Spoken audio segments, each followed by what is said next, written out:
की वीडियो में हम क्लास 12 केमिस्ट्री पूरी किताब के जो भी आपके पेपर में इंपॉर्टेंट टॉपिक आते हैं वो सभी देखेंगे। आपके पेपर में क्या आता है, पहले नंबर फर्स्ट नंबर में इंपॉर्टेंट क्वेश्चन होंगे, यानी कि थ्योरेटिकल क्वेश्चन होंगे। यहाँ पर क्या होंगे, थ्योरेटिकल क्वेश्चन मतलब परिभाषाएं होंगी।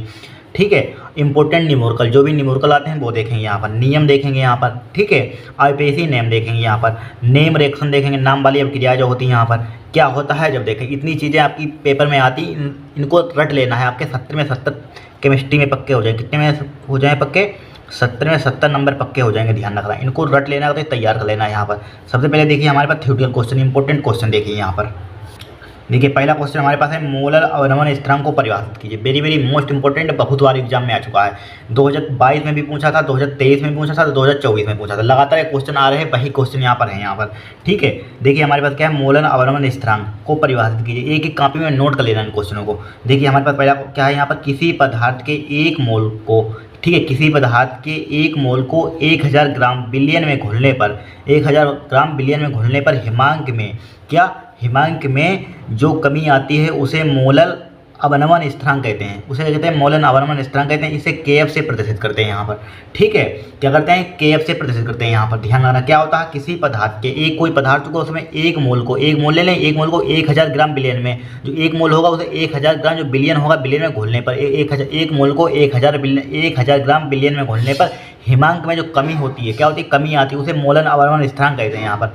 ठीक है, इसे केएफ से प्रदर्शित करते हैं यहाँ पर। क्या किससे रिप्रेजेंट करते हैं? केएफ से प्रदर्शित करते हैं यहाँ पर। इसके लिए फॉर्मूला ध्यान रखिए, वेरी वेरी मोस्ट इंपॉर्टेंट है, ध्यान रखना। के बराबर क्या होता है, delta T multiply M multiply capital W divide by small W multiply 1000, 1000। जहाँ देख लीजिए, जहाँ है क्या, डेल्टा टी क्या है, हिमांक अवनमन है यहाँ पर। ये बोल सकते हैं हिमांक में अवनमन। ठीक है, हिमांक में अवनमन है, हिमांक अवनमन है यहाँ पर। कभी कहीं कहीं यहाँ पर कोई बुक में डेल्टा टी एफ से भी लिख देते हैं, हिमांक में अवनमन ही होता है यहाँ पर। ठीक है, क्या लिख देते हैं यहाँ पर, हिमांक में अवनमन है यहाँ पर। क्या है, हिमांक में अवनमन। डेल्टा टी एफ भी लिख सकते हैं यहाँ पर, हिमांक में अवनमन। उसमें हिमांक में अवनमन फाइंड कराता है, सूत्र न्यूमेरिकल आता है इस पर। अब कैपिटल डब्ल्यू क्या है, विलायक का भार। स्मॉल डब्ल्यू क्या है, विलेय का भार। यम क्या है, मोलर द्रव्यमान, जिसे अणुभार कहते हैं यहाँ पर। ठीक है, मोलर मास को इंग्लिश में कहते हैं यहाँ पर। ठीक, इसको या कॉपी में नोट कर लीजिए। फिर देखिए नेक्स्ट क्वेश्चन यहाँ पर, सभी क्वेश्चन 2024 में भी, देखिए 2024 में आया था, 2020 में भी आया था। ध्यान रखना, क्वेश्चन 2022 में भी आया था। बहुत इंपॉर्टेंट है, जो बार बार क्वेश्चन आते हैं वही यहाँ पर। निम्न पदों को परिभाषित कीजिए यहाँ पर। पहला देखिए, पहला हमारे पास क्या है, मोल अंश। मोल अंश क्या है, एक घटक के मोलों की संख्या तथा बिलियन में उपस्थित सभी घटकों की कुल मोलों की संख्या का अनुपात मोल अंश कहलाता है। देखिए हमारे पास क्या है यहाँ पर, मान लीजिए सपोज डेट, यहाँ पर मान लीजिए हमारे पास क्या, एक बिलियन है यहाँ पर। क्या है यहाँ पर, इस टाइप से यहाँ पर बिलियन है यहाँ पर। ठीक है, इस बिलियन में मान लीजिए मोल ए है यहाँ पर और मोल बी है यहाँ पर। हमें मोल अंश की परिभाषा बनानी है। मोल अंश की परिभाषा क्या बनाएंगे, एक घटक के मोल, चाहे बी का ले लिए चाहे ए का ले लिए। मान लीजिए सपोज डेट हम ए का ले रहे हैं, यानी कि एक घटक के मोलों की संख्या बिलियन में उपस्थित कुल घटकों की मोलों की संख्या का अनुपात मोल अंश कहलाता है, मोल प्रभाज्य कहलाता है। ठीक है, किस टाइप से परिभाषा बनाएंगे, एक बिलियन, यानी कि बिलियन में उपस्थित, या लिख सकते हैं एक घटक के मोलों की संख्या, एक घटक के मोलों की संख्या तथा बिलियन में उपस्थित कुल मोलों की संख्या का अनुपात, जो रेशियो होता है, इसी को कहते हैं मोल अंश कहते हैं। ये लिखा हुआ है, एक घटक के मोलों की संख्या तथा बिलियन में उपस्थित कुल, यानी कि सभी घटकों की, कुल बोल सकते हैं, सभी घटकों की कुल, सभी घटकों के कुल मोलों की संख्या का अनुपात मोल अंश कहलाता है। इसलिए मोल अंश बराबर क्या हो जाए, Na प्लस NB। इसी टाइप से बी का फॉर्मूला आकार बना सकते हैं यहाँ पर। इसी Na का होगा यहाँ पर, एक्स यानी काई ए हो, जिससे काई से रिप्रेजेंट करते हैं, एक्स बी काई बी, यानी कि मोल अंश को काई से रिप्रेजेंट करते हैं। तो बी का मान लीजिए निकालना चाहते हैं मोल, यानी कि मोल प्रभाव निकालें तो बी का ऊपर आ जाएगा और टोटल नीचे आ जाएंगे यहाँ पर। इस टाइप से निकालते हैं मोल अंश। यहाँ पर मोल अंश का न्यूमेरिकल लिया, यहाँ पर आया था 2024 में भी, यहाँ पर 2020 में भी आया था, बहुत बार आ चुका मोल अंश पर, उसका न्यूमेरिकल भी लिया हम पर इसी कॉन्सेप्ट पर। ठीक है, फिर देखिए यहाँ पर नेक्स्ट क्वेश्चन देखेंगे हम। फिर देखिए क्वेश्चन हमारे पास क्या है, परासरण एवं परासरण दाब से आप क्या समझते हैं। वेरी वेरी मोस्ट इंपॉर्टेंट है, ध्यान रखना, आ चुका है एग्जाम में, हर साल आता है। क्या परासरण एवं परासरण दाब से आप क्या समझते हैं यहाँ पर। देखिए परासरण क्या होता है यहाँ पर, परासरण देखिए क्या होता है, परासरण वह प्रक्रिया जिसमें विलायक के अणु अर्धपारगम्य झिल्ली के माध्यम से, ठीक है, उच्च सांद्रता वाले क्षेत्र से कम सांद्रता वाले क्षेत्र की ओर तब तक जाते हैं। ठीक है, तब तक जाते हैं, कम सांद्रता वाले क्षेत्र की तब तक जाते हैं जब तक कि झिल्ली के दोनों ओर तरल पदार्थ की मात्रा बराबर नहीं हो जाती है। यहाँ पर क्या समझिए, सपोज देखिए सिंपल भाषा समझिए। देखिए क्या होता है परासरण, जब एक वह प्रक्रिया है यहाँ पर जिसमें विलायक के अणु, विलायक तो जानते हैं, विलायक क्या होता है, विलेय से थोड़ा सा ज़्यादा होता है विलायक होता है यहाँ पर। जो टोटल विलेय प्लस विलायक का जो टोटल बिलियन बनता है, टोटल मतलब कि समझ लीजिए सपोज डेट मान लीजिए हमारे पास क्या है यहाँ पर। देखिए समझिए विलेय विलायक क्या होता है, मान लीजिए एक चीनी हमारे पास है, चीनी हमारे पास, चीनी क्या होती है, विलेय होती है। ठीक है, चीनी मान लीजिए जल है, शरबत, जल, जल पानी, पानी क्या है, विलायक। ये क्या हमारे पास, विलेय है, ये क्या है हमारे पास, विलेय है यहाँ पर, विलेय है यहाँ पर। और ये क्या है हमारे पास, विलायक है यहाँ पर, विलायक। एक सल्यूट होता है, एक सोलवेंट होता है, एक सोल्यूशन होता है। और जो टोटल हमारे पास शरबत बनता है उसे क्या कहते हैं, विलयन कहते हैं। जो कम मात्रा में होता है, जो कम मात्रा में होता है विलेय होता है, जो ज़्यादा मात्रा में विलायक होता है, टोटल शरबत बनता है उसे विलयन कहते हैं। यही है याद देखिए, वह प्रक्रिया जिसमें विलायक के अणु, ठीक है, जिसमें विलायक के अणु अर्धपारगम्य झिल्ली के माध्यम से, जो अर्धपारगम्य झिल्ली होती है उसके माध्यम से उच्च सांद्रता वाले क्षेत्र से, देखिए जो उच्च सांद्रता वाला क्षेत्र होगा यहाँ पर, ठीक है, हाई कॉन्सेंट्रेशन एरिया, ठीक है, उच्च सांद्रता वाले क्षेत्र से कम सांद्रता वाले क्षेत्र, कम सांद्रता वाले क्षेत्र की ओर, कम सांद्रता वाले क्षेत्र की ओर तब तक जाते हैं जब तक कि झिल्ली के दोनों तरफ पदार्थ की मात्रा क्या हो जाए, इक्वल ना हो जाए, बराबर ना हो जाए, ठीक है। परासरण दाब देखिए यहाँ पर, परासरण दाब क्या है यहाँ पर, वह तरल दाब जो किसी विलयन को अर्धपारगम्य झिल्ली द्वारा विलायक से अलग करने के लिए आवश्यक होता है। क्या होता है, आवश्यक होता है, विलायक की झिल्ली द्वारा विलायक से अलग करने के लिए आवश्यक होता है, परासरण दाब कहलाता है। क्या कहलाता है, परासरण दाब कहलाता है। कोई कठिन है यहाँ पर, वह तरल दाब जो किसी विलयन को अर्धपारगम्य झिल्ली द्वारा विलायक से ठीक है, विलायक से अलग करने के लिए आवश्यक होता है, परासरण दाब कहलाता है। नोट कर लीजिए। फिर देखिए एक संप्रासरी विलयन क्या होते हैं, संप्रासरी विलयन क्या होते हैं, वेरी वेरी मोस्ट इंपॉर्टेंट है, ध्यान रखना यहाँ पर, ठीक है। संप्रासरी विलयन क्या होते हैं, वेरी वेरी मोस्ट इंपॉर्टेंट। देखिए क्या होता है, भिन्न पदार्थों वाले दो विलयन जिनके परासरण दाब समान ताप पर समान होते हैं, संप्रासरी विलयन कहलाते हैं। क्या कहलाते हैं, समान ताप पर समान होते हैं, संप्रासरी विलयन कहलाते हैं। क्या होता है, भिन्न पदार्थों वाले दो विलयन जिनके परासरण दाब समान ताप पर समान होते हैं, संप्रासरी विलयन कहलाते हैं यहाँ पर। फिर देखिए मोलन उन्नयन स्थिरांक से आप क्या समझते हैं, वेरी वेरी मोस्ट इंपॉर्टेंट है, ठीक है। 1 किलोग्राम में किसी विलेय का 1 मोल घुलने पर विलायक के क्वथनांक में जितनी वृद्धि होती है, क्या होती है, जितनी वृद्धि होती है उसे मोलन उन्नयन स्थिरांक कहते हैं। क्या कहते हैं, मोलन उन्नयन स्थिरांक कहते हैं, इसे केवी से प्रदर्शित करते हैं यहाँ पर, ठीक है। क्या होता है, 1 किलोग्राम में किसी विलेय का 1 मोल घुलने पर विलायक के क्वथनांक में जितनी वृद्धि होती है उसे मोलन उन्नयन स्थिरांक कहते हैं, इसे केवी से प्रदर्शित करते हैं। इसके लिए फार्मूला क्या होता है यहाँ पर, इसे केवी से रिप्रेजेंट करते हैं यहाँ पर, ठीक है, केवी से प्रदर्शित करते। तो इसके लिए एम बराबर फार्मूला क्या होता है, चाहे केवी का निकाल लेना, केवी बराबर क्या आ जाएगा यहाँ पर, इसकी delta T multiply M multiply W, नीचे आ जाएगा यहाँ पर। चाहे एम बराबर, चाहे अणुभार निकाल लीजिए, एम क्या अणुभार है, ठीक है। 1000 मल्टीप्लाई केवी मल्टीप्लाई स्मॉल डब्ल्यू डिवाइड क्या होता है, delta T multiply W. Delta T होता है क्वथनांक में उन्नयन, स्मॉल डब्ल्यू क्या होता है, विलेय का भार, कैपिटल डब्ल्यू क्या होता है, विलायक का भार, केवी क्या होता है, एक स्थिरांक होता है यहाँ पर, मोलन उन्नयन स्थिरांक होता है यहाँ पर, वैल्यू दी जाएगी यहाँ पर। डेल्टा टी क्या होता है, क्वथनांक में उन्नयन होता है। एम क्या होता है, मोलर द्रव्यमान होता है, जिसे अणुभार भी कह सकते हैं यहाँ पर, ठीक है, नोट कर लीजिए इसको। फिर देखिए यहाँ पर हमारे पास क्या अभिक्रिया, क्या लिखा हुआ है, अभिक्रिया के औसत तथा ताक्षणिक वेग से को समझाइए, उन्हें प्रभावित करने वाले दो कारकों का वर्णन कीजिए। वेरी वेरी मोस्ट इंपॉर्टेंट है, 2023 में भी क्वेश्चन पूछा गया था, 2024 में अभिक्रिया का ताक्षणिक वेग, चाहे अभिक्रिया का औसत वेग, ताक्षणिक वेग पूछा गया यहाँ पर 2024 में यहाँ पर, ठीक है। समझाइए उन्हें प्रभावित करने वाले दो कारकों का वर्णन कीजिए। देखिए औसत वेग क्या होता है, किसी निश्चित समयांतराल में अभिकारक या उत्पाद की सांद्रता में हुए परिवर्तन की दर को अभिक्रिया का औसत वेग कहते हैं। क्या होता है, एक अभिक्रिया में क्या होता है, एक रिएक्टेंट होता है, प्रोडक्ट होता है, एक अभिकारक होता है, एक उत्पाद होता है, उसी में जो परिवर्तन चेंज होगा उसी को कहते हैं औसत वेग कहते हैं यहाँ पर, ठीक है। औसत वेग क्या होता है, किसी निश्चित समयांतराल में अभिकारक या उत्पाद की सांद्रता में हुए परिवर्तन की दर को अभिक्रिया का औसत वेग कहते हैं यहाँ पर, ठीक है। फिर ताक्षणिक वेग, ताक्षणिक मतलब किस क्षण पर, ताक्षणिक मतलब क्या होता है, किसी क्षण पर जो हमारे पास क्या हुआ, ताक्षणिक वेग क्या होता है, किसी निश्चित क्षण पर अभिकारक उत्पाद की सांद्रता में होने वाली परिवर्तन की दर को अभिक्रिया का ताक्षणिक वेग कहते हैं यहाँ पर।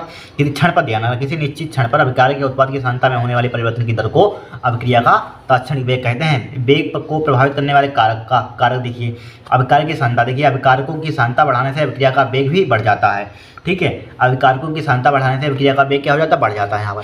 फिर देखिए यहाँ पर अभिकारकों का क्षेत्रफल, अभिकारकों का क्षेत्रफल देखिए, अभिकारकों के अणुओं का पृष्ठ क्षेत्रफल अधिक होने पर अभिक्रिया का वेग अधिक होता है। क्या होता है, अभिकारकों का क्षेत्रफल में अभिकारकों के अणुओं का पृष्ठ क्षेत्रफल अधिक होने पर अभिक्रिया का वेग अधिक होता है। यहाँ पर कोई कठिन है, यहाँ पर कुछ नहीं, यहाँ पर नोट कर लीजिए यहाँ पर क्वेश्चन। फिर देखिए डी ब्लॉक की तत्वों की 4 विशेषताओं का उल्लेख कीजिए, वेरी वेरी मोस्ट इंपॉर्टेंट है यहाँ पर, ठीक है। देखिए डी ब्लॉक के सभी तत्व धात्विक प्रकृति के होते हैं, जो डी ब्लॉक के तत्व होते हैं क्या होते हैं, सभी धात्विक प्रकृति के होते हैं, तथा ऊष्मा एवं विद्युत के सुचालक होते हैं, जो ऊष्मा तथा विद्युत के क्या होते हैं, सुचालक होते हैं, ठीक है। इनके गलनांक क्वथनांक क्या होते हैं, उच्च होते हैं यहाँ पर, ठीक है। इनके गलनांक क्वथनांक क्या होते हैं, उच्च होते हैं यहाँ पर। ए अनुचुंबकीय गुण दर्शाते हैं, ए क्या दर्शाते हैं, अनुचुंबकीय गुण दर्शाते हैं यहाँ पर। ए उत्प्रेरक गुण दर्शाते हैं, ये क्या होते हैं, उत्प्रेरक गुण दर्शाते हैं यहाँ पर, ठीक है। 2023 में पूछी गई थी यहाँ पर। डी ब्लॉक के सभी तत्व क्या होते हैं, धात्विक प्रकृति के होते हैं, ऊष्मा तथा ऊष्मा विद्युत के सुचालक होते हैं। इनके गलनांक क्वथनांक क्या होते हैं, उच्च होते हैं। ए अनुचुंबकीय गुण दर्शाते हैं, ए उत्प्रेरक गुण दर्शाते हैं यहाँ पर। कठिन है। फिर देखिए फिनाल 2024 में पूछा गया था, 2024 में भी 23 में भी हर साल आता है। फिनाल अम्लीय गुण प्रदर्शित करता है, ठीक ठीक है। फिनाल अम्लीय गुण प्रदर्शित करता है लेकिन एथेनॉल लगभग उदासीन होता है। क्यों? कारण क्या? What is reason? क्या कारण है इसका? देखिए, फिनाल की अम्लीय प्रकृति जलीय विलयन में मुक्त प्रोटॉन के कारण होती है। क्या होती है? फिनाल की अम्लीय प्रकृति जलीय विलयन में मुक्त प्रोटॉनों के कारण होती है, जिसे फिनेट आयन बनता है। क्या बनता है? जलीय है यहाँ पर, जलीय विलयन के मुक्त प्रोटॉनों के प्रोटॉन निकल गया हमारा, यही इसी के कारण क्या फिनेट आयन बनता है। यहाँ पर प्रोटॉन निकल जाता है, फिनेट आयन बनता है। ये फिनाल की अम्लीय प्रकृति जलीय विलयन में मुक्त प्रोटॉनों के कारण होती है, जिसे फिनेट आयन बनता है। यहाँ पर किसका क्या बनता है? फिनेट आयन बनता है। ठीक है। जबकि एल्कोहलों में H+ के निकलने से बने ऑक्साइड यानी कि आरओ में अनुनाद नहीं है। एल्कोक्साइड होता है, यहाँ पर क्या होता है? बने एल्कोक्साइड आरओ। ठीक है। एक क्या होता है? एल्कोक्साइड का सिंबल होता है में अनुनाद नहीं है, नहीं अनुनाद नहीं हो सकता। इसमें क्या होता है? अनुनाद नहीं होता, रेजोनेंस नहीं हो सकता है। इसी कारण वह स्थायी नहीं होता है। इसी कारण क्या होता है? वह स्थायी नहीं होता, अतः फिनाल अम्लीय होते हैं, जबकि अल्कोहल उदासीन होते हैं। ठीक है। अतः फिनाल। Next question, amine. ठीक है। एमिनो, यहाँ पर लिख लिया अमीनो। अमीनो अम्ल तथा प्रोटीन की परिभाषा लिखी, very very most important. Amino अम्ल 2024 में पूछा गया था। एमिनो अम्ल क्या होता है? बे यौगिक जिनमें एक या एक से अधिक एमिनो समूह तथा कार्बोक्सिलिक समूह होते हैं, अमीनो अम्ल कहलाते हैं। ठीक है। क्या होता है? अमीनो अम्ल कहलाते हैं। अमीनो अम्ल क्या होते हैं? बे यौगिक जिनमें एक या एक से अधिक एमिनो समूह तथा कार्बोक्सिलिक समूह होते हैं, अमीनो अम्ल कहलाते हैं। प्रोटीन क्या होती है? यहाँ पर बेजटिल पदार्थ जो भिन्न भिन्न या समान अल्फा एमिनो, ठीक है, अल्फा एमिनो अम्लों के सहयोग से प्राप्त होते हैं, प्रोटीन कहलाते हैं। प्रोटीन क्या होता है? बेजटिल पदार्थ जो भिन्न भिन्न या समान अल्फा एमिनो अम्लों के सहयोग से प्राप्त होते हैं, प्रोटीन कहलाते हैं। यहाँ पर ठीक छोटी छोटी परिभाषा है, इसको पढ़ लेना है यहाँ पर। अब देखिए नेक्स्ट देखेंगे यहाँ पर हम। फिर देखिए हमारे पास क्वेश्चन, निम्नलिखित पर सचित्र टिप्पणी लिखनी है। क्या लिखी है? निम्नलिखित पर सचित्र टिप्पणी लिखी है। देखिए, प्रोटीन की द्वितीयक संरचना, वेरी वेरी मोस्ट इंपॉर्टेंट है। देखिए, बे प्रोटीन जिनमें पॉलीपेप्टाइड, सब पेपर में बार बार आने वाले क्वेश्चन है, यहाँ पर ध्यान रखना। बे प्रोटीन जिनमें पॉलीपेप्टाइड इकाइयाँ एक दूसरे से अंतरा आणविक, ठीक है, बलों द्वारा जुड़कर जिस प्रोटीन का निर्माण करती हैं, क्या जिस प्रोटीन का निर्माण करती है उसे प्रोटीन की द्वितीयक संरचना कहते हैं। क्या होती है प्रोटीन की द्वितीयक संरचना? बे प्रोटीन जिनमें पॉलीपेप्टाइड इकाइयाँ एक दूसरे से अंतरा आणविक बलों द्वारा जुड़कर जिस प्रोटीन का निर्माण करती हैं उसे प्रोटीन की द्वितीयक संरचना कहते हैं यहाँ पर। ठीक है। इन्हें दो भागों में बांटा गया है, अल्फा हेलिक्स संरचना, बीटा प्लेटेड सीट संरचना यहाँ पर। ठीक है। फिर देखिए पेप्टाइड बंध क्या होता है यहाँ पर। ठीक है। क्या? Peptide bond. यहाँ पर पेप्टाइड बॉन्ड क्या होता है? यह एक एमाइड बंध होता है। ठीक है। ये क्या होता है? एक एमाइड बंध होता है जो कार्बोक्सिलिक समूह क्या होता है? COOH एक अल्फा एमिनो अम्ल तथा दूसरे अल्फा एमिनो अम्ल के एमीन क्या होता है? NH2 समूह के बीच एक जल के अणु निकलने पर बनता है। पेप्टाइड बंध कैसे बनता है? यह एक एमाइड बंध होता है जो कार्बोक्सिलिक समूह COOH अल्फा एमिनो अम्लों तथा दूसरे अल्फा एमिनो अम्लों के एमीन NH2 समूह के बीच एक जल के अणु के निकलने पर बनता है यहाँ पर। ठीक है। यही क्या हमारे पास पेप्टाइड बनते हैं। यहाँ पर मोनोसेक्राइड देख लीजिए, बहुत इंपॉर्टेंट है यहाँ पर। ये स्वाद में मीठी होती है, इनका समान सूत्र CnH2ON होता है, इनका जल अपघटन नहीं होता है। एग्जाम्पल जैसे C6H12O6 लिख लेना है यहाँ पर। ठीक है। इसका फॉर्मूला क्या होता है? यहाँ पर ग्लूकोज बोल सकते हैं यहाँ पर। ठीक है। C6H12O6 क्या होता है? ठीक है। ग्लूकोज फ्रुक्टोज का ही सेम टू सेम फार्मूला होता है। ठीक है। बट संरचना में डिफरेंट होता है यहाँ पर। ठीक है। यह स्वाद में मीठी होती है, इनका समान सूत्र क्या होता है? CnH2ON होता है, इनका जल अपघटन नहीं होता है। ठीक है। मोनोसेक्राइड का जल अपघटन नहीं होता है यहाँ पर। अब देखिए नेक्स्ट क्वेश्चन देखेंगे, इसको नोट कर लीजिए आप। देखिए, निम्नलिखित का अर्थ स्पष्ट कीजिए। सब 2023 में क्वेश्चन आए थे।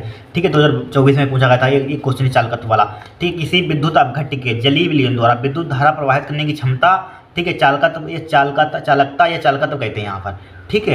क्या होती है? चालकत्व क्या होती है? किसी विद्युत अपघट्य की जलीय विलयन द्वारा विद्युत धारा प्रवाहित करने की क्षमता चालकता या चालकत्व कहते हैं। या विशिष्ट विद्युत प्रतिरोध के व्युत्क्रम को चालकता कहते हैं। इस टाइप से परिभाषा बना सकते हैं यहाँ पर। मात्रा क्या होता है? ओम इनवर्स होता है या मो बोल सकते हैं यहाँ पर। सेल नेतांक क्या होता है? सेल कांस्टेंट किसी सेल के दो समांतर इलेक्ट्रोड के बीच की दूरी तथा इलेक्ट्रोडों के अनुप्रस्थ के परिच्छेद के क्षेत्रफल का अनुपात सेल स्थिरांक कहलाता है। ठीक है।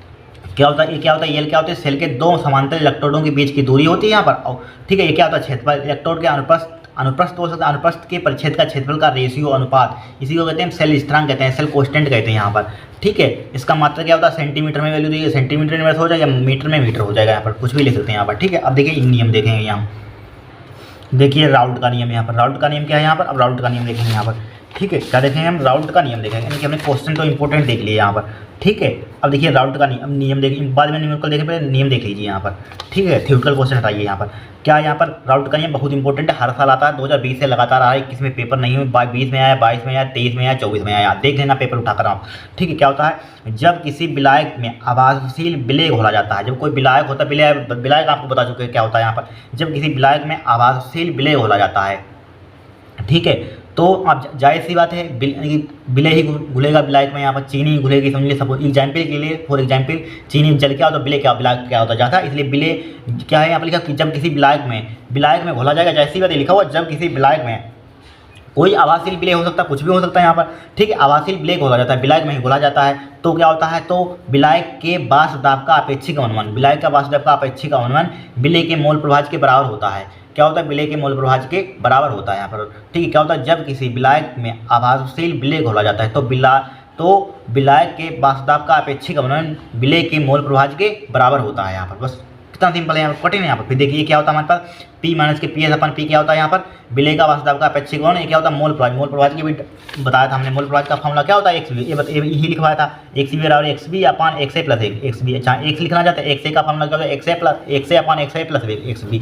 ठीक है, यही लिखा हुआ है यहाँ पर। ठीक है, ये क्या होता है, यानी कि विलय का वाष्प दाब का अपेक्षिक अवनमन विलय के मोल प्रभाज्य के इक्वल होता है, बराबर होता है यहाँ पर। जहाँ P क्या होता है, शुद्ध विलायक का वाष्प दाब होता है, PS क्या होता है, विलयन का वाष्प दाब होता है, NA क्या होता है, विलायक के मोल होते हैं, NB क्या होता है, विलय के मोल होते हैं यहाँ पर। क्या होता है, विलय के मोल होते हैं यहाँ पर। अब देखिए हेनरी का नियम और राउल्ट का नियम हर साल आता है, बट इतना हेनरी का नियम नहीं आता यहाँ पर। राउल्ट का नियम और कोललाउस का नियम हर साल आते हैं। ठीक है, फिर देखिए हेनरी का, स्थिर ताप पर, ताप क्या होना चाहिए, स्थिर ताप पर किसी गैस की द्रव्य विलयता गैस के दाब के समानुपाती होती है। क्या होती है, स्थिर ताप पर किसी गैस की द्रव्य विलयता गैस के दाब के समानुपाती होती है। यहाँ पर क्या होती है, समानुपाती होती है। हो गया यहाँ पर, देखिए क्या हमारे पास यम समानुपाती है P के, यानी स्थिर ताप पर किसी गैस की द्रव्य विलयता गैस दाब के समानुपाती हो जाएगी। इसको समानुपाती का साइन हटाएंगे, अनुक्रमानुपाती का साइन हटाएंगे, तो क्या हो जाएगा, कांस्टेंट आ जाएगा, केज ले लेंगे, केज जहाँ क्या हेनरी एक कांस्टेंट है। ठीक, केज क्या हेनरी स्थिरांक है, यम क्या है घुली गैस की मात्रा है, P क्या साम्य पर गैस का दाब है, केज क्या हेनरी स्थिरांक है। यहाँ पर दिख नहीं रहा है, देख लीजिए यहाँ पर, नोट कर लीजिए क्वेश्चन को। देखिए नेक्स्ट देखेंगे हम, देखिए कोललाउस का नियम, वेरी मोस्ट इंपॉर्टेंट है। कोललाउस का नियम क्या होता है, अनंत तन्यता पर किसी विद्युत अपघट्य की विलयन की तुल्यांकी चालकता, ठीक है, तुल्यांकी चालकता उसकी धनायनों व ऋणायनों की तुल्यांकी चालकता के योग के बराबर होती है यहाँ पर। ठीक, क्या होती है, अनंत तन्यता पर किसी विद्युत अपघट्य की विलयन की तुल्यांकी चालकता उसके धनायनों व ऋणायनों की तुल्यांकी चालकता के योग के बराबर होती है। ठीक है, ये क्या होती है, अनंत तन्यता, अनंत लगाओ इनफाइनाइट का चिन्ह, अनंत तन्यता पर। ठीक है, अनंत तन्यता पर किसी विद्युत अपघट्य की तुल्यांकी चालकता, मोलर चालकता भी ले सकते हैं, यहाँ पर कोई दिक्कत नहीं होगी यहाँ पर। ठीक है, तुल्यांकी चालकता उसके धनायनों और ऋणायनों के तुल्यांकी चालकता, वेरी मोस्ट इंपोर्टेंट, ध्यान रखना। दो द्रव्यों A तथा B के वाष्प दाब क्रमशः 80 mm है, 60 mm है। A के 3 मोल तथा B के 2 मोल मिलाने पर प्राप्त विलयन का कुल वाष्प दाब क्या होगा, कुल वाष्प दाब क्या होगा, वेरी सिंपल, कुछ नहीं है यहाँ पर। देखिए क्या दिया है यहाँ पर, A के 3 मोल दिए यहाँ पर, जो गिवन दैट का मतलब क्या है, दिया है कि, यहाँ पर इसका मतलब क्या होता है, गिवन दैट का मतलब क्या होता है, दिया है कि दो द्रव्यों यानी कि PA का मान ले लीजिए, चाहे P0 ऐसे रिप्रेजेंट कर दिए, कोई दिक्कत नहीं होगी यहाँ पर। ठीक है, कितना दिया यहाँ पर, 80 mm दिया है यहाँ पर, राइट। फिर क्या दिया यहाँ पर, B का वास्तव कितना दिया, 60 mm, PB0 यहाँ पर कितना दिया, 60 mm दिया है यहाँ पर, कितना दिया, 60 mm दिया है यहाँ पर, राइट। फिर देखिए A के 3 मोल, A के 3 मोल, A के कितने दिए हमें, 3 मोल दिए यहाँ पर, A के 3 मोल यहाँ पर, A के 3 मोल तथा B के 2 मोल, B के 2 मोल यहाँ पर, B के 2 मोल है यहाँ पर, क्या है, B के 2 मोल है यहाँ पर, बस। ठीक है, तो विलयन पर प्राप्त विलयन का कुल वाष्प दाब क्या है, यानी कि P टोटल निकालना है यहाँ पर, P टोटल कुल वाष्प दाब यहाँ पर। तो सबसे पहले कुछ नहीं है, बहुत ही सिंपल है यहाँ पर। तो P टोटल का फार्मूला होता है यहाँ पर, P टोटल यहाँ पर, P टोटल बराबर क्या होता है फार्मूला, ठीक है, P0A इंटू XA। XA क्या होता है मालूम है, अभी बताया था, मोल प्रभाव बताया था हमने। ठीक है, प्लस का P0B इंटू क्या है, XB हो जाएगा। मोल प्रभाज का फार्मूला भी क्या बताया था हमने, जरा बताइए, आप बताइए यहाँ पर क्या होता है फार्मूला मोल प्रभाज का, P0A मोल प्रभाज का फार्मूला क्या होता है, जब A है तो मोल ऊपर लिखते हैं, मोल A के लिखते हैं, नीचे टोटल मोल क्या होता है, Na प्लस NB, बता चुके हैं यहाँ पर, Na प्लस NB। ठीक है, वही बात काम आती है जो पीछे बताई जाती है यहाँ पर। फिर देखिए P0B, इसका मतलब मोल B के मोल ऊपर लिखेंगे, डिवाइडेड बाई क्या निकलेगा, डिवाइडेड बाई क्या लिखेंगे, टोटल मोल, तो क्या हो जाएगा, Na प्लस NB। ठीक है, Na प्लस NB, कितना सिंपल सवाल है यहाँ पर। ठीक है, फिर देखिए P टोटल क्या हो जाएगा, P0 का A का मान कितना है, 80। ठीक है, 80 दिया है यहाँ पर, मल्टीप्लाई Na का मान कितना है, 3 है यहाँ पर, 3 3, और ये Na plus N B 3 plus 2 हो जाएगा यहाँ पर, हो जाएगा नहीं हो जाएगा। प्लस का P0B का मान कितना दिया है यहाँ पर 60 दिया है, 60 लिखा मल्टीप्लाई एन बी का मान कितना दिया है यहाँ पर 2 दे दिया यहाँ पर 2 divide by 3 plus 2 total mode 3 plus 2 हो जाएगा यहाँ पर 3 प्लस 2 P टोटल कितना हो जाएगा 80 मल्टीप्लाई 3/5 हो जाएगा, 3 दो कितना होता है 5, 60 गुणा 2/3 दो कितना होता है 5 होता है, 3 दो कितना होता है 5 होता है, 5 से उड़ा दीजिए इसको, 5 से काट दीजिए, यहाँ पर 16 पंचे 80 होता है, 5 1 5 3 बच गए 30 हो गया, 5 1 30 12 पंचे 60 होता है, 5 1 5 2 बच गए 5 20 देखिए 5 1 5 2 बच गए 20 हो गए, यहाँ पर क्या हो गए 2 इनकी 5 1 5 ठीक है 5 1 5 कितना बचे 1 बच गए यहाँ पर, सॉरी 5 2 10 12 पंचे 60 होता है यहाँ पर, ठीक है। P टोटल बराबर क्या हो जाएगा यहाँ पर, ये 16 3 जा कितना होता है यहाँ पर, कितना होता है 16 3 जा कितना होता है 48 यानी कि 16 48 होता है यहाँ पर, ठीक है। 48 प्लस के 12 2 जा कितना होता है 24, ठीक है। अब इसको जोड़िए यहाँ पर कितना आ जाएगा यहाँ पर 48 और 24 कितना होता है 48 24 72 होता है यहाँ पर, हम जोड़ लिए 4 और 8 4 12 का 2 4 2 6 1 7 72 होता है। P टोटल एम में आ जाएगा यहाँ पर, क्या होगा आंसर होगा यहाँ पर। कठिन क्वेश्चन यहाँ पर बताइए कितना सिंपल न्यूमेरिकल है, आप देखिए नेक्स्ट देखेंगे बहुत इंपॉर्टेंट है यहाँ पर, एक कॉपी में नोट करते रहना यहाँ पर। अब देखिए वेरी मोस्ट इंपोर्टेंट न्यूमेरिकल 2024 में यही न्यूमेरिकल पूछा गया था यहाँ पर, 2024 में भी न्यूमेरिकल आ चुका है, बहुत बार आ चुका है यहाँ पर, पहले भी आ चुका है यहाँ पर, ठीक है। देखिए 72 ग्राम जल तथा 92 ग्राम एथिल अल्कोहल के मिश्रण में दोनों के मोल प्रभाज की गणना कीजिए। देखिए मोल प्रभाज निकालना बहुत ही सिंपल होता है, कुछ होता ही नहीं है यहाँ पर, ठीक है। सबसे पहले हमें जल का 72 ग्राम, जल का क्या है 72 ग्राम है क्या, यहाँ बात भार है, भार ग्राम मतलब क्या होता है ग्राम, जब कोई आप चीज़ लेना चाहते हैं 1 किलो मांगते हैं, आधा किलो मांगते हैं, ठीक है, मांगते हैं कि नहीं मांगते हैं यहाँ पर, वो क्या होता है किलो में ग्राम में होती है, इनकी वजन मांगते हैं यहाँ पर, तो क्या होगा भार होगा, भार वेट होगा यहाँ पर। तो इनकी जल का वेट कितना हो जाएगा, जल का भार कितना हो जाएगा यहाँ पर, जल का भार कितना हो जाएगा यहाँ पर, चाहे स्मॉल डब्लू से डब्लू स्मॉल डब्लू जल के लिए लिख लीजिए H2O के लिए, H2O के लिए यहाँ पर, ठीक है, यानी कि जल के लिए जल का भार कितना दिया है W1 से रिप्रेजेंट कर दिया, W1 का मान कितना दिया है 72 ग्राम यहाँ पर, 72 ग्राम यहाँ पर, ठीक है। और कुछ पहले जल के लिए निकालने बाद में उसको यानी कि एथिल अल्कोहल के लिए बाद में लिखेंगे यहाँ पर, पहले जल के लिए जल के लिए लिख लिया यहाँ पर। और जल के लिए सबसे पहले निकालिए मतलब कि मोल वो निकाल लीजिए, अणुभार निकाल लीजिए, जल का अणुभार निकाल लीजिए, H2A के मोल निकालिए, अणुभार बाद में, पहले मोल जरूरत होगी। अणुभार का फॉर्मूला क्या होता है, पहले अणुभार निकाला, मोल के लिए मोल बराबर क्या होता है भार बटे अणुभार होता है, भार बटे अणुभार होता है, बट हमें अणुभार की जरूरत होगी तो अणुभार निकालिए, H2O का अणुभार, H2O का जल का कितना होता है, परमाणु भार जल का कितना होता है 1 होता है, तो 2 गुणे कितना हो जाएगा परमाणु भार, तो निकालना आता होगा मोल द्रव्यमान क्लास 11th में आपने सीखा होगा, मोल द्रव्यमान ज्ञात कीजिए, फर्स्ट नहीं मोल कॉन्सेप्ट वाला चैप्टर पढ़ा होगा, पहले ही उसमें सीखा होगा आपने, ठीक है, फिजिकल केमिस्ट्री में। 2 गुणे 1 हो जाएगा यहाँ पर, प्लस का परमाणु भार यहाँ पर कितनी होती है, ठीक है। ऑक्सीजन का कितना होता है याद रख, ऑक्सीजन का 16 होता है यहाँ पर, ठीक है। तो 2 बन जाए 2 प्लस का कितना हो जाएगा 16 हो जाएगा, बराबर क्या हो जाएगा 18 हो जाएगा यहाँ पर, 18 हो जाएगा यहाँ पर, ठीक है। अब इसके मोल निकालिए यहाँ पर, H2O के मोल क्या होता है, मोल N1 से रिप्रेजेंट करिए, N बराबर क्या हो जाएगा भार बटे अणुभार, तो यहाँ पर भार यानी कि अणुभार को इंग्लिश में कहते हैं मोलर मास, तो यहाँ पर M1 से रिप्रेजेंट कर दीजिए, यहाँ पर M1 क्या हो जाएगा भार बटे अणुभार, भार W1 अपन क्या हो जाएगा M1 हो जाएगा यहाँ पर। भार का मान कितना दिया, W1 का मान कितना दिया यहाँ पर, W1 का मान कितना दिया 72 दे दिया यहाँ पर, 72 बटे M1 का मान कितना दिया 18 काट दीजिए यहाँ पर, 18 से को कितना होता है 72 होता है यहाँ पर। अब लिखिए यहाँ पर उसके लिए यानी कि एथिल अल्कोहल के लिए, एथिल अल्कोहल का फॉर्मूला क्या होता है C2H5OH के लिए, ठीक है। तो 92 ग्राम इसका भार यानी इसको W2 से रिप्रेजेंट कर दिया, W2 का मान कितना दिया 92 यानी कि 92 ग्राम दिया यहाँ पर, 92 ग्राम दिया यहाँ पर, 92 ग्राम दिया यहाँ पर दिया है। अब बोलिए अब इसके मोल निकाल, इसको अब क्या निकालिए अणुभार निकाल लीजिए यहाँ पर C2H5OH का, C2H5OH का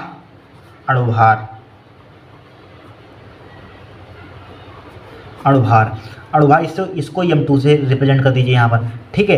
कार्बन का परमाणु भार कितना होता है, कार्बन का 6 से 12 होता है, 2 गुणे कितना हो जाएगा 12 यानी कि मोलर द्रव्यमान अणुभार आपको निकालना आता होगा, ठीक है। हाइड्रोजन कितना होता है 1 होता है, परमाणु भार कितना होता है 1 होता है, 5 गुणे 1 प्लस का कितना हो जाएगा ऑक्सीजन का 16 होता है, हाइड्रोजन कितना होता है 1 होता है, ठीक है। 12 दूनी कितना हो जाएगा 24 हो जाएगा, प्लस का 5 5 हो जाएगा, प्लस का 16 17 हो जाएगा यहाँ पर, हो जाएगा 17 हो जाएगा यहाँ पर। जोड़िए इसको कितना आएगा यहाँ पर, जोड़िए इसको कितना आएगा, देखिए 24 देखिए इसको जोड़िए 24 17 और 5 कितना होता है 17 5 22 होता है, 22 और 24 कितना होता है 46 होता है यहाँ पर, 22 2 44 44 2 46 होता है यहाँ पर, 46 हो जाएगा यहाँ पर।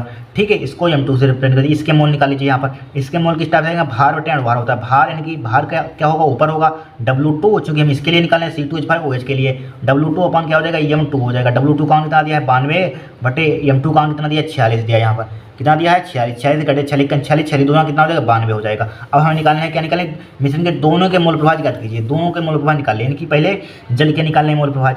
जल का मोल प्रभाव मान लीजिए H2O का निकालना है, H2O का निकालना है, H2O का तो जल का ऊपर लिखते हैं पहले जल का, तो क्या हो जाएगा N1 हो जाएगा बटे क्या हो जाएगा N1 प्लस के N2 हो जाएगा। आप कह रहे हैं यहाँ पर N1 क्यों लिखा, चूंकि जल के लिए मोल कितने N1 है, जो जल के लिए यहाँ पर लिखा होता है जस्ट इसके ऊपर आता है भाई। ठीक है, N1 का मान कितना दिया है यहाँ पर, N1 का मान 4 आया हमारे पास, 4 लिख लीजिए। ये टोटल मोल 4 + 2 4 + 2 हो जाएगा यहाँ पर। 4 बटे 4 और 2 कितना हो जाएगा 6 हो जाएगा। काट दिए 2 दूनी 4 हो जाएगा, 2 3 6 हो जाएगा यहाँ पर। हो गया 6 हो गया। तो यहाँ पर कितना बचेगा हमारे पास, XH2O बराबर क्या हो जाएगा 2/3। 2/3 का मतलब क्या होता है यहाँ पर, 2/3 का मतलब क्या होता है, काटिए इसको 0.20 होगा, तिरछा का 18 इस टाइप से चलता रहेगा यहाँ पर। ठीक है, 0.66 आ जाएगा, 7 कर लीजिए चाहे। ठीक है, 7 करिए, क्या हो जाएगा हमारा आंसर हो जाएगा। अब किसके लिए निकालेंगे यहाँ पर, एथिलीन अल्कोहल के लिए C2H5OH। ठीक है, अब इसके लिए क्या होगा, जस्ट इसके लिए मोल कितने निकाले N2, तो N2 ऊपर हो जाएगा, बाकी सब H सेम रहता है यहाँ पर। N2 हो जाएगा, अपन क्या हो जाएगा N1 + N2 हो जाएगा यहाँ पर। N2 कौन कितना दिया यहाँ पर, N2 कौन कितना दिया 2 दिया यहाँ पर। 2 बटे भाई टोटल 4 + 2 या 2 + 4 बात एक ही होती है यहाँ पर। तो क्या हो जाएगा 2/4 और 2 कितना होता है 6 होता है यहाँ पर। फिर अगेन वही आ गया है भाई साहब, 4 2 से सही है, 2 दूनी 4, 2 1 2, 2 3 6 हो जाएगा यहाँ पर। बराबर क्या हो जाएगा 1/3 हो जाएगा। इसको भाग कीजिए यहाँ पर, क्या कीजिए भाग कीजिए, 0.0 लगाए पॉइंट लगा, 3 3 9 3 3 आ जाएगा यहाँ पर। ठीक है, 3 3 ये क्या हो जाएगा आपका आंसर हो जाएगा यहाँ पर। कोई कठिन है यहाँ पर, कुछ नहीं यहाँ पर। इस टाइप से दोनों न्यूमेरिकल हो गए यहाँ पर, बहुत इंपॉर्टेंट है यहाँ पर। एक एक क्वेश्चन को नोट करते रहना। आप तीसरा देखेंगे न्यूमेरिकल यहाँ पर। ठीक है, दूसरा होगा, तीसरा देखेंगे हम न्यूमेरिकल को। वेरी मोस्ट इंपोर्टेंट ध्यान रखना, किसी प्रथम कोटि की अभिक्रिया में 40 सेकंड में पदार्थ की सांद्रता प्रारंभिक सांद्रता की आधी रह जाती है। अभिक्रिया का वेग की गणना कीजिए, अभिक्रिया के वेग स्थिरांक की गणना कीजिए यहाँ पर। ठीक है, वेग स्थिरांक की गणना करनी कुछ नहीं है, वेरी सिंपल है यहाँ पर। ठीक है, हमें क्या दिया, समय दिया यहाँ पर t बराबर, t का मान कितना दिया 40 सेकंड दे दिया यहाँ पर, 40 सेकंड यहाँ पर। ठीक है, सेकंड दे 40 सेकंड दे दिया यहाँ पर। पदार्थ की सांद्रता प्रारंभिक सांद्रता की आधी रह जाती है, पदार्थ की सांद्रता प्रारंभिक सांद्रता की आधी रह जाती है यहाँ पर। तो इसके लिए प्रथम कोटि की अभिक्रिया के लिए फार्मूला पढ़ा हुआ। पहले देखिए, प्रथम कोटि की अभिक्रिया के लिए आपने फार्मूला पढ़ा हुआ, के बराबर क्या होता है 2.303 अपन क्या होता है t होता है। ठीक है, log बेस 10 होता है यहाँ पर, a/a- का x होता है। फार्मूला आप पढ़ा हुआ। ए क्या होती है प्रारंभिक सांद्रता, ये क्या होती है t समय बाद स्थिर, जो t समय बाद सांद्रता होती है यहाँ पर। ठीक है, t समय बाद स्थिर सांद्रता होती है। अब देखिए यहाँ पर क्या कह रहा है, क्वेश्चन पढ़िए अकॉर्डिंग टू क्वेश्चन। ठीक है, फिर देखिए 40 सेकंड में पदार्थ की सांद्रता प्रारंभिक सांद्रता की आधी रह जाती है। पदार्थ की सांद्रता प्रारंभिक सांद्रता की आधी रह, जो पदार्थ की सांद्रता के ए वाली, प्रारंभिक ऊपर वाली क्या होती है प्रारंभिक इनिशियल। ठीक है, इनिशियल है यहाँ पर, क्या इनिशियल सांद्रता यहाँ पर, क्या इनिशियल सांद्रता यहाँ पर। प्रारंभिक सांद्रता की इनकी क्या लिखा हुआ है, पदार्थ की सांद्रता प्रारंभिक सांद्रता की आधी रह जाती है। पदार्थ की सांद्रता प्रारंभिक, इसकी सांद्रता की a- का x की, इसकी क्या रह जाती है आधी रह जाती है। इसकी आधी कर दी हमने, इसकी आधी कर दी प्रारंभिक सांद्रता की। ऊपर वाली क्या होती है प्रारंभिक सांद्रता, इसी की क्या कर दी हमने हाफ कर दी।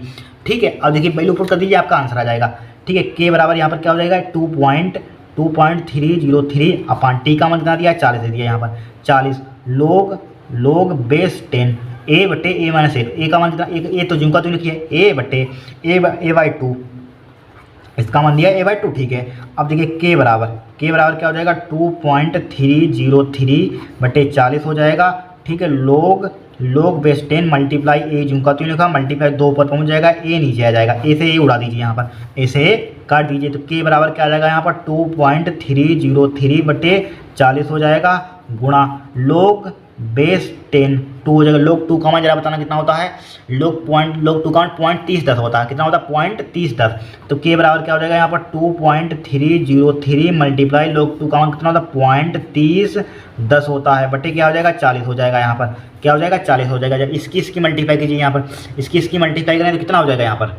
ठीक है, इसकी गुणा कीजिए यहाँ पर। देखिए हमेशा गुणा ध्यान रखना, जब 0.3010 की 2.303 में मल्टीप्लाई करते हैं हमेशा रट लेना, 0.693 आती है यहाँ पर। गुणा करके देख लेना, इतना ही आएगी यहाँ पर, बटे क्या हो जाएगा 40 हो जाएगा यहाँ पर।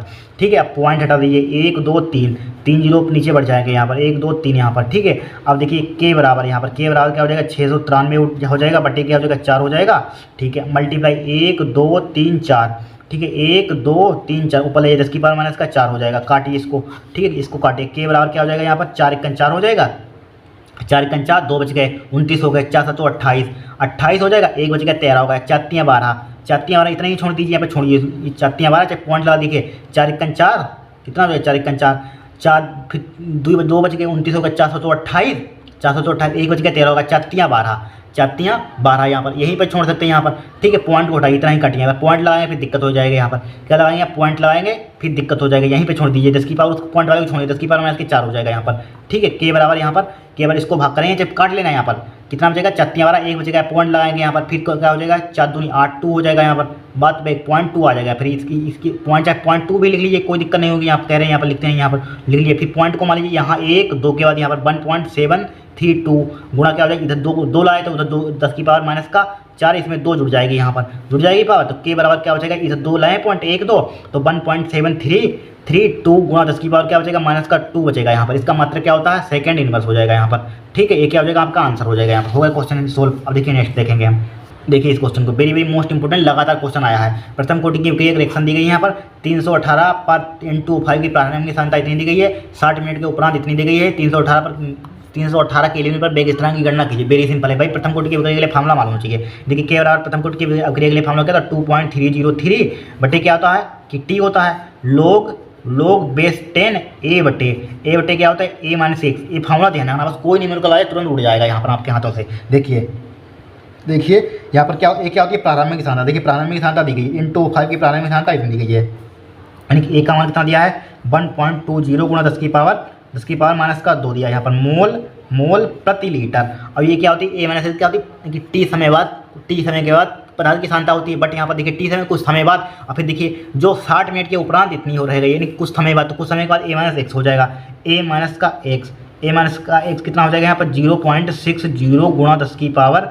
माइनस का 2 मोल प्रति लीटर, ठीक है। फार्मूला में वैल्यू पुट कर दीजिए, बस आंसर आ गया यहाँ पर। तो के बराबर क्या हो जाएगा यहाँ पर, 2.303 बटे टी का मान दिया है 60 दिया है, टी का मान कितना दिया है 60 दिया है यहाँ पर, 60 मिनट दिया है यहाँ पर, 60 मिनट 60 लिख लिए यहाँ पर, 60 लिख लिया, log बेस 10 हो जाएगा यहाँ पर, log बेस 10 हो जाएगा यहाँ पर। अब देखिए a का मान कितना दिया है यहाँ पर, a का मान दिया है 1.20 गुणा 10 की पावर माइनस का 2 हो जाएगा यहाँ पर, डिवाइडेड बाई इसका मान कितना 0.60 गुणा 10 की पावर माइनस का 2 हो जाएगा यहाँ पर। हो गया 10 की पावर माइनस के 2 हो गया यहाँ पर, कोई दिक्कत नहीं होगी यहाँ पर। अब उड़ा दीजिए 10 की पावर 2 से 10 की पावर 2 क्या हो जाएगा, कैंसिल आउट हो जाएगा यहाँ पर, कट गया। अब पॉइंट से पॉइंट कैंसिल आउट हो जाएगा, तो के बराबर क्या बचेगा हमारे पास, 2.303 बटे 60 log बेस 10 120 बटे 60 हो जाएगा यहाँ पर, ठीक है। 120 बटे 60 से इसको उड़ा दीजिए, तो के बराबर क्या बचेगा यहाँ पर, 2.303 बटे 60 हो जाएगा, log बेस 10 2 हो जाएगा। log 2 का मान जरा बताना कितना होता है, 0.30 होता है, 2.303 बटे 60 हो जाएगा गुणा 0.30 हमने क्या बताया था, इसकी गुणा करते हैं कितनी आती है, बहुत कम आती है, 0.693 आती है, 0.693 आती है कि नहीं आती है, बटे क्या हो जाएगा 60 हो जाएगा। 60 से इसको भक्का दीजिए, चाहे हटा दीजिए, पॉइंट हटाइए, 1 2 3 0 बढ़ जाएगा, तो बराबर क्या लिखते हैं 693 बटे 6 गुणा 10 की पावर 1 2 3 4, 10 की पावर माइनस का 4 कहाँ पहुँच जाएगा, ऊपर पहुँच जाएगा, इसको उड़ा दीजिए यहाँ पर। तो के बराबर क्या बचेगा, 6 बचेगा यहाँ पर, क्या हो जाएगा 6 फिर देखिए 6 हो जाएगा, कितने बच गए यहाँ पर, 3 बच गए, 33 हो गए, 6 पंचे 30 हो जाएगा, 6 पंचे 30 हो जाएगा यहाँ पर, इतना ही रखिए, छोड़िए इसको, ठीक है। मल्टीप्लाई पॉइंट वाला छोड़ दिया करिए यहाँ पर, 10 की पावर क्या हो जाएगा माइनस का 4 हो जाएगा, मान लीजिए सपोजेड पॉइंट यहाँ पर हो तो 1 2, तो के बराबर क्या हो जाएगा भाई 2 जोड़ी 1.15 हो जाएगा, 10 की पावर क्या हो जाएगा माइनस का 2 हो जाएगा यहाँ पर। पॉइंट 2 के वाले यहाँ पर सपोजेड पॉइंट होगा 1 2, तो 2 के बाद 2 इसमें पावर जुड़ जाएगी यहाँ पर, 4 में से 2 घटाएंगे कितना हो जाएगा 2 बचेगा यहाँ पर। इसका मतलब क्या होता है, किसमें दिया है, मिनट में दिया, तो मिनट इनवर्स हो जाएगा यहाँ पर, मिनट इनवर्स हो जाएगा, बस क्वेश्चन सॉल्व हो गया यहाँ पर। कितना सिंपल है, बहुत बार आ चुका न्यूमेरिकल यहाँ पर। अब देखिए नेक्स्ट देखेंगे ये क्वेश्चन हम। अब देखिए IPAC number very most important, NiCO का होल 4 क्या है, कार्बन मोनोऑक्साइड। यहाँ पर एक पहला क्या होता है हमारे पास, यहाँ पर कोई धातु सिंपल धातु है नहीं, ये क्या होता है हमारे पास, ये वाला लिगेंड होता है, क्या होता है केंद्रीय धातु परमाणु होती है। तो पहले सबसे पहले क्या लिखेंगे हम, लिगेंड लिखेंगे यहाँ पर, पहले इसको समझिए यहाँ पर, इसको बाद में। पहले देखिए ये क्या होती है हमारे पास, सिंपल धातु होती है, ये क्या होती है सिंपल धातु होती है, सिंपल क्या होती है, सिंपल धातु होती है हमारे पास, सिंपल मेटल होती है, ठीक है। CO का क्या होता है, केंद्रीय धातु परमाणु होती है, क्या होता है हमारे पास, लिगेंड होता है यहाँ पर। सबसे पहले क्या लिखेंगे, सिंपल धातु। यहाँ पर सिंपल धातु क्या हमारे पास, यहाँ पर सिंपल धातु क्या है हमारे पास, पोटेशियम है, तो पोटेशियम लिख देंगे, सिंपल धातु क्या है, पोटेशियम है, तो पोटेशियम लिख दीजिए, पोटेशियम। सिंपल धातु क्या है, पोटेशियम लिख दिया यहाँ पर। फिर किसका नाम लिखते हैं यहाँ पर, लिगेंड का नाम लिखते हैं। लिगेंड कितने यहाँ पर 3 है, 3 को क्या लिखते हैं, टेट्रा लिखते हैं, टेट्रा ट्राई लिखते हैं, डाई ट्राई, टेट्रा 4 को लिखते हैं यहाँ पर, तो यहाँ पर क्या है ट्राई हो जाएगा यहाँ पर, पोटेशियम पोटेशियम हो जाएगा ट्राई ट्राई, और C2O4 को क्या लिखते हैं, C2 ऑक्जेलेटो लिखते हैं, C2O4 को क्या लिखते हैं, try oxalato, oxalato oxalato try oxalato. ठीक है, फिर क्या है CO है, CO है यहाँ पर, CO मतलब कोबाल्ट है यहाँ पर, कोबाल्ट को यहाँ पर देखिए जब सिंपल धातु यहाँ पर होती है तो यहाँ पर 8 लगा देते हैं, तो क्या हो जाएगा कोबाल्टेट हो जाएगा, कोबाल्टेट। अब यहाँ पर क्या निकालेंगे यहाँ पर हम, यानी कि ऑक्सीडेशन नंबर देखिए सीख लीजिए यहाँ पर, ऑक्सीडेशन नंबर क्या निकालेंगे इसकी CO की, तो निकाले होंगे क्लास 11 में आप सीख कर आएंगे। देखिए पोटेशियम कितनी होती है, यहाँ पोटेशियम की वैलेंसी कितनी होती है, 1 होती है, 3 गुणा 1 हो जाएगी, यहाँ पर प्लस का साइन लगाइए, इसकी निकालनी एक मान लीजिए C2O4 की, इसकी कितनी होती है यहाँ पर, ठीक है, इसकी कितनी होती है माइनस का 2 होती है, तो प्लस का क्या हो जाएगा 3 गुणा 2 हो जाएगा यहाँ पर, ठीक है, माइनस को इस पर कोई चार्ज नहीं है, बराबर क्या हो जाएगा 0 हो जाएगा, 3 हो जाएगा, प्लस का 1 हो जाएगा, माइनस का 3 6 हो जाएगा, बराबर क्या हो जाएगा 0 हो जाएगा, 1 6 में से 3 कितना बचेगा, माइनस का 3 बचेगा, बराबर क्या हो जाएगा 0 हो जाएगा, 108 कितना हो जाएगा 3, यहाँ पर रोमन गिनती में लिखेंगे, बट यहाँ पर रोमन गिनती में लिखेंगे यहाँ पर, बस हो गया काम यहाँ पर। इस टाइप से करते हैं यहाँ पर, पहले सिंपल धातु लिखेंगे, लिगेंड लिखेंगे, केंद्रीय धातु प्रोटॉन लिखेंगे, बस उसकी ऑक्सीडेशन नंबर लिख देंगे, बस हो जाएगा आपका वाइब्रेशन। हर साल आते हैं, छपते जरूरी यहाँ पर क्या हो जाए पोटेशियम ट्राई ऑक्जेलेटो कोबाल्टेट, ठीक है। जब 8 कब लगाएंगे, जब यहाँ पर सिंपल धातु कोई लिखी हो तब 8 लगाते हैं। फिर देखिए NiCO का होल 4 है यहाँ पर, क्या है NiCO का होल 4 है यहाँ पर, इसको किस टाइप से करेंगे यहाँ पर, इसको करना है बहुत सिंपल है, यहाँ पर सिंपल धातु दी है, क्या दी डायरेक्टली लिगेंड लिखेंगे यहाँ पर, लिगेंड कितना है हमारे पास, लिगेंड क्या है यहाँ पर टेट्रा, इसको CO को क्या बोलते हैं कार्बोनिल लिखते हैं यहाँ पर, तो क्या हो जाएगा टेट्रा कार्बोनिल,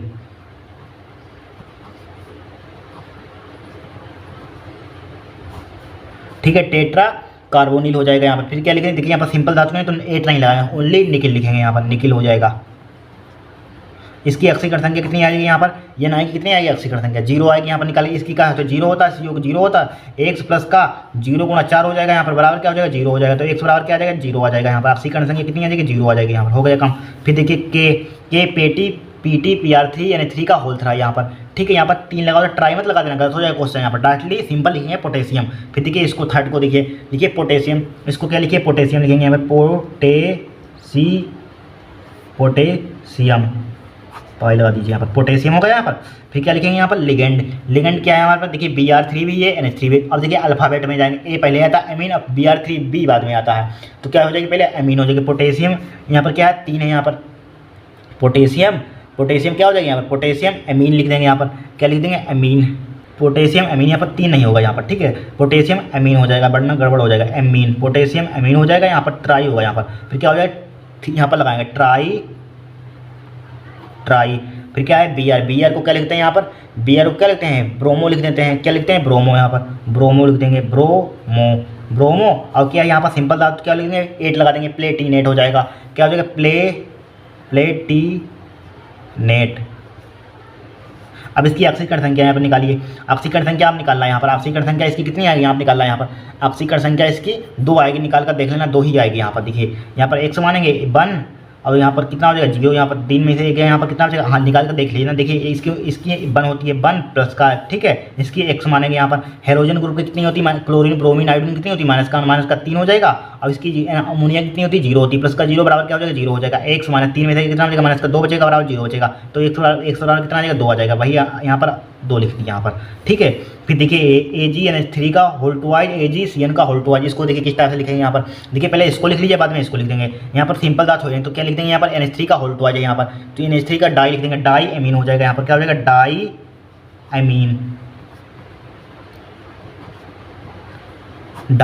एमीन हो गया यहाँ पर, हो गया डाई एमीन हो गया यहाँ पर। इसको सही से कर लेते हैं, रुक जाइए, डाई एमीन हो गया यहाँ पर, हो गया डाई एमीन। फिर क्या लिखेंगे यहाँ पर डाई एमीन, फिर क्या है Ag को क्या लिखते हैं यहाँ पर, Ag को क्या लिखते हैं यहाँ पर सिल्वर लिखते हैं यहाँ पर, डाई एमीन सिल्वर हो जाएगा, डाई एमीन सिल्वर, ठीक है। इसकी ऑक्सीकरण संख्या कितनी आ जाएगी 0 हो जाएगी यहाँ पर, तो इसकी ऑक्सीकरण संख्या AgNH3 का होल टुवाइज है यहाँ पर, AgNH3 का होल टुवाइज है यहाँ पर, ठीक है। इसकी ऑक्सीकरण संख्या निकालना बनाएगी यहाँ पर, ठीक है। फिर देखिए AgCN का होल टुवाइज, इसको किस टाइप लिखेंगे यहाँ पर, बाई सेम टू सेम लिखेंगे यहाँ पर, क्या लिखेंगे यहाँ पर डाई हो जाएगा यहाँ पर, डाई। CN को क्या लिखते हैं साइनो लिखते हैं, डाई साइनो हो जाएगा, डाई साइनो हो जाएगा यहाँ पर, डाई साइनो। ठीक है। एजी को क्या लिखेंगे भाई यहाँ पर, एजी को क्या लिखेंगे अर्जेंटेंट, अब लिख देंगे यहाँ पर। ठीक है, पहले यहाँ पर सिल्वर लिखेंगे, फिर क्या लिखेंगे अर्जेंटेंट, अर्जेंटेंट क्या लिखेंगे अर्जेंटेंट, अर्जेंटेंट हो जाएगा यहाँ पर। ठीक है, इसको जोड़ कर लिखेंगे यहाँ पर अर्जेंटेंट, बस हो गया। इसकी ऑक्सीकरण संख्या ऑक्सीडेशन नंबर कितनी आएगी, 1 आएगी यहाँ पर। ठीक है, फिर देखिए K3Cr2O4 का होल था यहाँ पर, पोटेशियम लिखिए, पोटेशियम, पोटेशियम, पोटेशियम।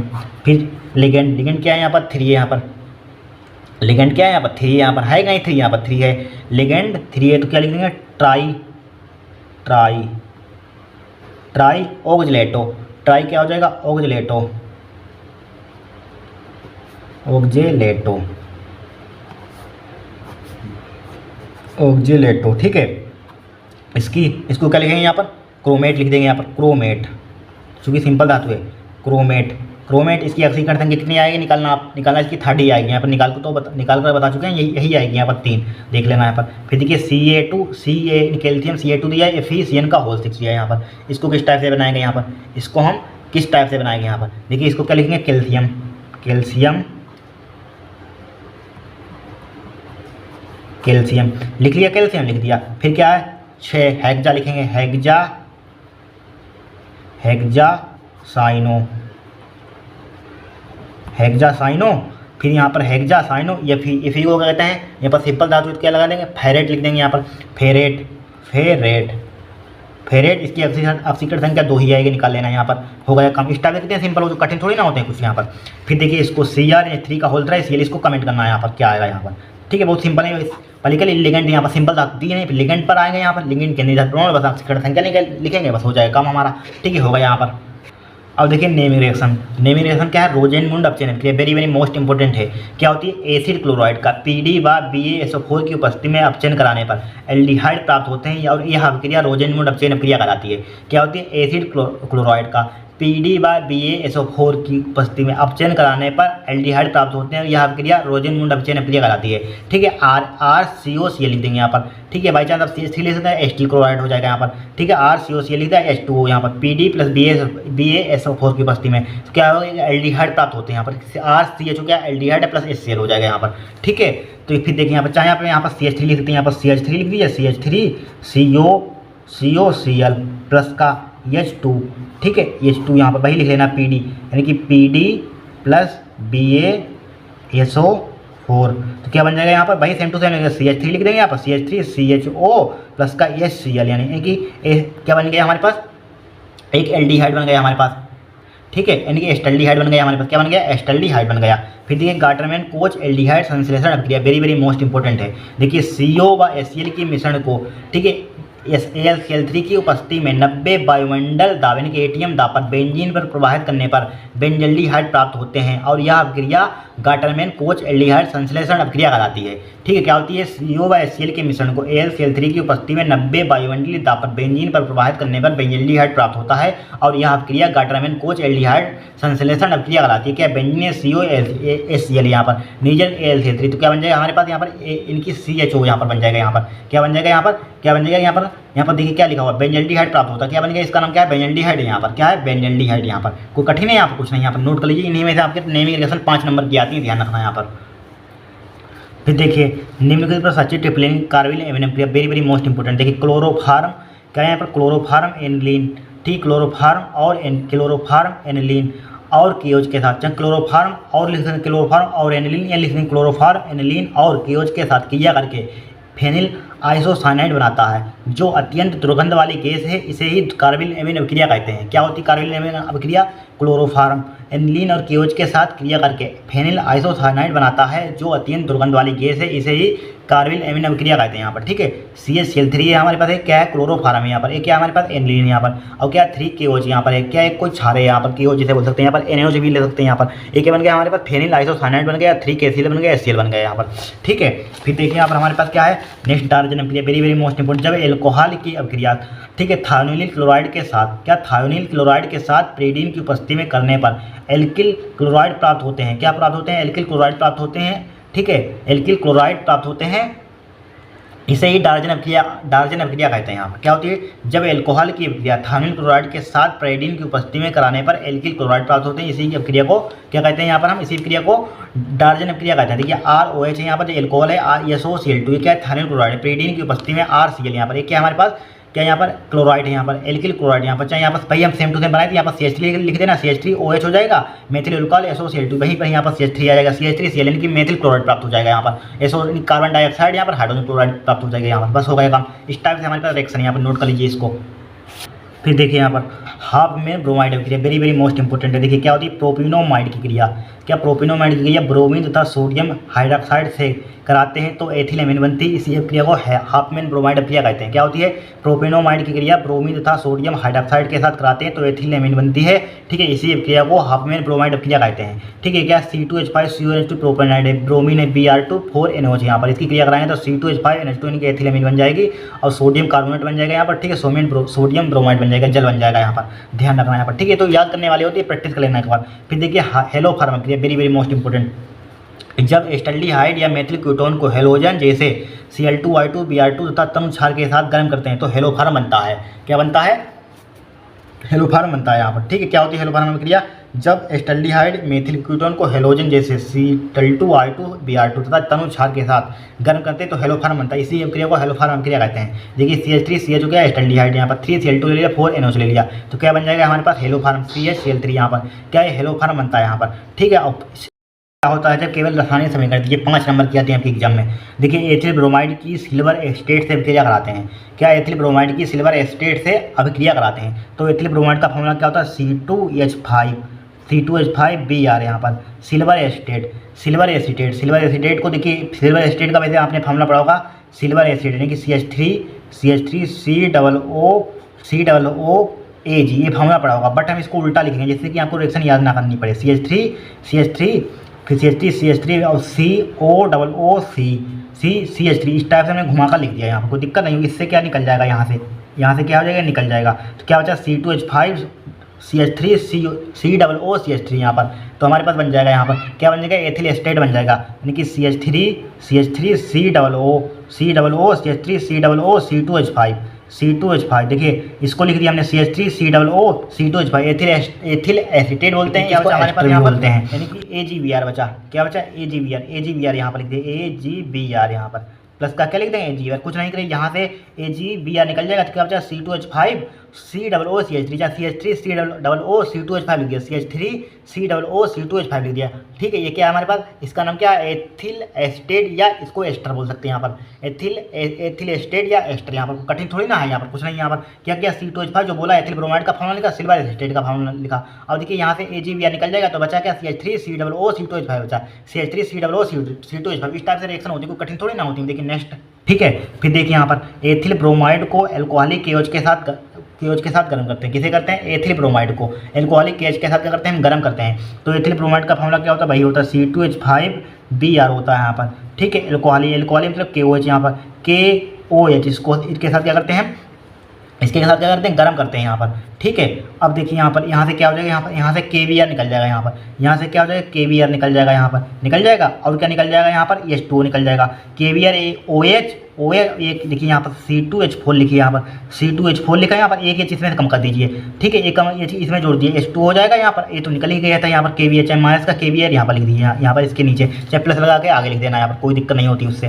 ठीक है, फिर देखिए एथिल एल्कोहल को लाल फास्फोरस व HI के साथ गर्म करते हैं। किसे करते हैं, एथिल एल्कोहल को लाल फास्फोरस व HI के साथ गर्म करते हैं। किसे करते हैं, एथिल एल्कोहल को। एथिल एल्कोहल का फॉर्मूला क्या आता है, यहाँ पर एथिल एल्कोहल का फॉर्मूला बताइए, C2H5 ये रिएक्शन सब बार बार आने वाली है यहाँ पर। ठीक है, ये चाय ले लीजिए, यहाँ पर 2 ले लेना, ये चाय लाल फास्फोरस यानी रेड फास्फोरस यहाँ पर।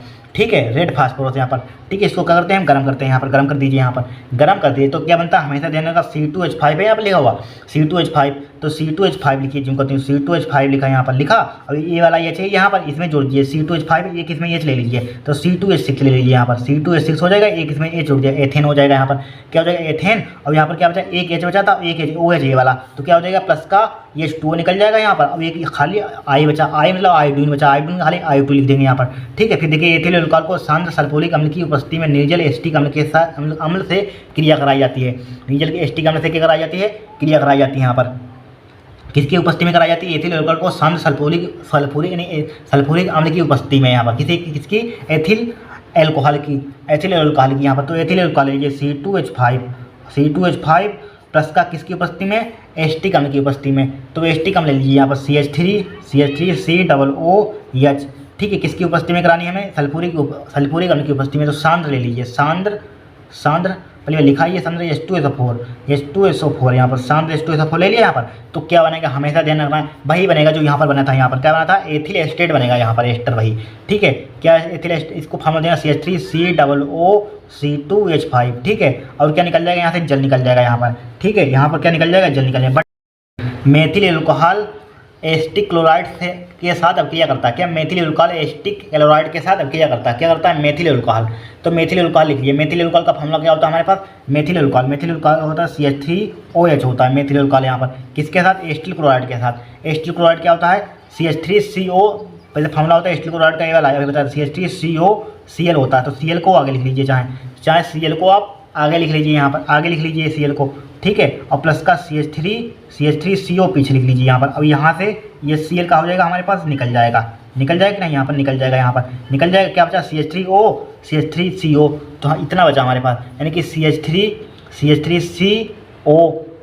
एक O वाला, ये वाला लीजिए O, फिर CH3 यहाँ पर, CH3, इसका नाम क्या हो जाएगा हमारे पास, एथिल, इसका नाम क्या, इसका नाम हो जाएगा मेथिल एसीटेट हो जाएगा यहाँ पर, मेथिल एसीटेट हो जाएगा यहाँ पर, किसका हो जाएगा, मेथिल एसीटेट यहाँ पर। फिर देखिए डाई एथिल ईथर को फास्फोरस पेंटाक्लोराइड के साथ गर्म किया जाता है, किसे किया जाता है, डाई एथिल ईथर को फास्फोरस पेंटाक्लोराइड के साथ गर्म किया जाता है यहाँ पर, डाई एथिल ईथर को फास्फोरस पेंटाक्लोराइड के साथ गर्म किया। डाई एथिल ईथर का फॉर्मूला क्या होता है, C2H5O, ठीक है। फास्फोरस पेंटाक्लोराइड PCl5 के साथ, PCl5 क्या गर्म किया जाता है यहाँ पर, ठीक है, गर्म कर दीजिए यहाँ पर, गर्म किया जाता है। तो क्या हो जाएगा यहाँ पर, क्या बन जाएगा हमारे पास, एथिल क्लोराइड, यानी कि इसको हमारे पास क्या बनेगा, C2H5O, C2H5 PCl5, हमेशा ध्यान, जब भी POCl की 5 किया हो तो POCl3 जरूर बनता है, ठीक है, POCl3 जरूर बनेगा यहाँ पर।